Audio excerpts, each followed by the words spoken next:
Ayun guys, ayun sinundo na kami ni Kuyang driver kasi pupunta na kami doon sa parking area kasi iba dito sa Mall of Asia kasi may lugar talaga na kung saan nakapark lang ng mga sasakyan. So lakad-lakad lang ang mga person para doon, para sa sasakyan. Ayan. Ako naman guys, ang inyong lingkod, pasimpleng video-video lang. Ingat-ingat lang din, baka masubsob. Ayan.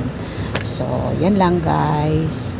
So, bago kami makarating dyan guys, hindi pa rin talaga ako paawat guys. Video-video lang muna ako para pawala sa antok. Char. So, ayan. Medyo nag-aagaw yung liwanag at saka dilim kasi nga, gabi yan siya guys. Ayan. So pabalik-baliktad na. Serko balintong na yung aking mga angle dyan guys. So yan diba. Magigising talaga kayo dyan for today's vlog. Ayan. So ayun lang muna ang aking isi-share ngayon guys. Ayan na. Dumaan pa yung aeroplano.